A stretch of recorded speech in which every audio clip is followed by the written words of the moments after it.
атым, қамшы атым, Чижүншің, қазақша атым Ерғанат. Осылай қазақша оққан, наймандардың орта жүздің арасында өстім ғой, еркелетіп өстім. Қыдырхан Мұқадай айтады. Бір кітабын сіледі ғой.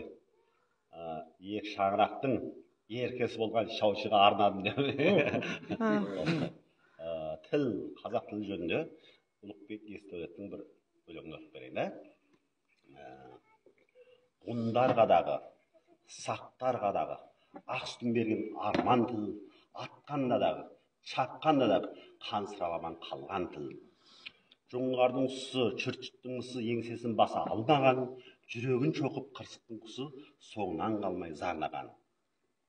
Өрт жалған тудай, жарал тілім, желбірем желмен шалқыдың, қақ жарып шығып, даланың түнін жусам мен қымыз аңқыдың.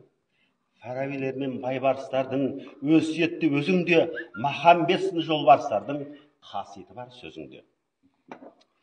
Бабалар өзі айтқан тілім, чыбарладың деп сен мені, бұйрар болдың айтқа бүгін парсыз мендей пендені.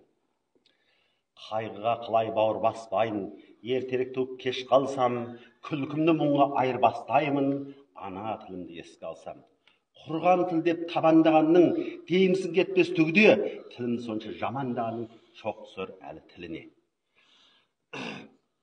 Қалайша қанға көбейсені қылшылдап тұрған қылышым, Тәңірдің тілі демеймін тегі, табиғаттың тілісің. Тілдің қасиетті. Ой, рахмет, чаучи. Жолдан үрдәліп. Сондықтан осы... Жинаған алмаса, осы...